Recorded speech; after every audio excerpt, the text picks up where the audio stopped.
Okay, let's talk about something that is so frustrating. If you've ever tried to lose weight, you know exactly what I'm talking about.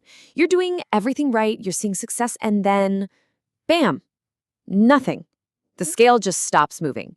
That is the dreaded weight loss plateau, and we're going to get into exactly why it happens and, more importantly, how you can smash right through it. Does this look familiar? It's a story so many of us know all too well. You start a new plan, you're being careful with calories, your appetite is under control, and the number on the scale is going down. But then, almost like clockwork, your body starts to push back. Your appetite cranks up, your energy seems to dip, and that scale just refuses to budge. It is maddening. But I want you to hear this loud and clear right from the get-go.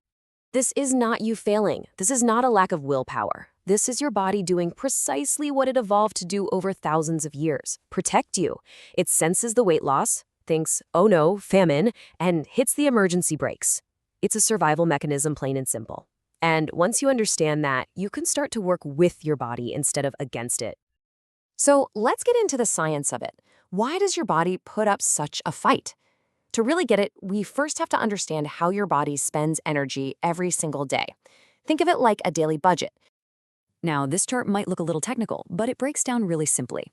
Your total daily energy expenditure, that's just a fancy way of saying all the calories you burn in 24 hours, is made of a few parts. That huge red chunk, that's your resting metabolism. It's what you burn just being alive. Then you've got burning calories from eating, from actual exercise, and then that big blue slice. That's called NEAT. Remember that one, it's going to be important later. The key thing is, when you lose weight, this whole budget starts to shrink. And the main reason it shrinks is because of this process called adaptive thermogenesis. It sounds complicated, but just think of it like this. As you lose weight, your body becomes way more efficient. It learns how to do all the same stuff, but on fewer calories. It's literally like your internal thermostat gets turned down to save energy. So that calorie deficit you started with, yeah, it's not so much of a deficit anymore. But that's not all that's going on. Your hormones stay to rebellion too. It's this cruel double whammy. As you lose fat, the hormone leptin, which is the one that tells your brain, hey, we're full and satisfied, its levels drop. And at the exact same time, ghrelin, the hunger hormone that basically screams, feed me, goes way up. So get this, you are physically hungrier and feel less full, all while your metabolism is running slower. See why it feels so hard? So let's just recap the battle plan your body is using against you. It slows down your metabolism, it cranks up your hunger signals, it makes you feel less satisfied with the food you do eat, and to top it all off, you've probably lost a little bit of muscle which was helping you burn calories in the first place. It is the absolute perfect storm for a plateau. So what do we do? Do we just give up? No way. The key is right here. You can't win a head-to-head fight with your own biology, but you can outsmart it. You can work with it. It's not about pushing harder, it's about getting smarter. First things first, let's look at your plate. Now, the instinctive answer is always to just eat less, right? But that can actually make things worse. To break a plateau, it's often about eating differently and really focusing on one specific, powerful macronutrient.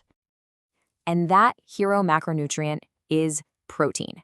This number right here, 1.6 grams of protein per kilogram of body weight per day, is a game changer. Why? Because protein is the bodyguard for your muscles. Getting enough of it tells your body, hey, don't burn this precious muscle for energy. And protecting your muscle is absolutely critical for keeping your metabolism from slowing down even more. Okay, so a number is one thing, but what does that actually look like? Well, for someone who's around 150 pounds, we're talking about 105 grams of protein a day. You could split that up pretty evenly, about 35 grams a meal, or, do 3 smaller meals and add in a high-protein shake or snack. It's totally doable, and it makes a massive difference. Now, protein's partner in crime here is fiber.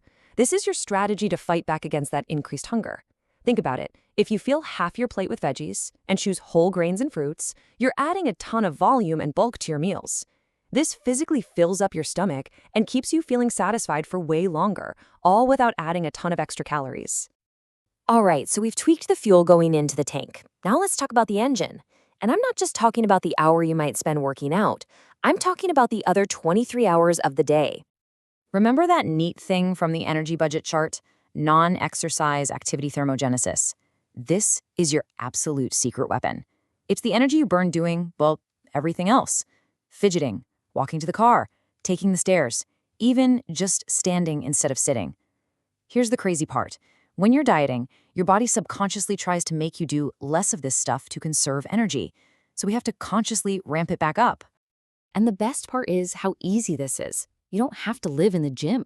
Just make small changes. Always take the stairs. Get up and pace when you're on the phone. Park in the furthest spot from the store entrance. All these little bits of movement add up to a significant calorie burn over the course of a day. Now, this doesn't mean we ditch formal exercise. Far from it. Pairing that high-protein diet with strength training a couple of times a week is the 1-2 punch that protects your metabolism.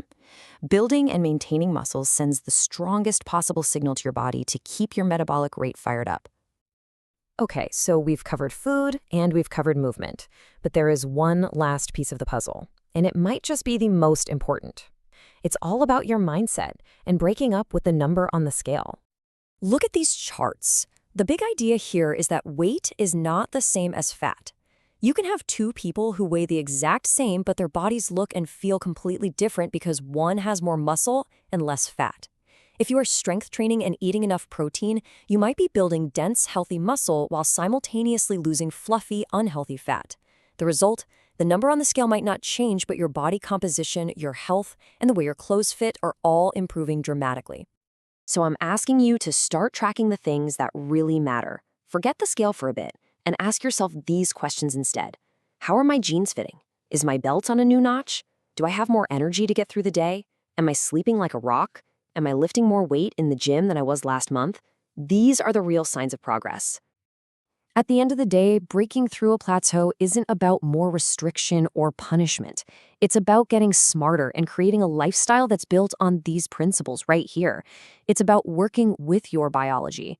So the next time that scale stalls, don't get discouraged, don't throw in the towel. Just take a step back and ask yourself, which one of these tools can I use to get things moving again?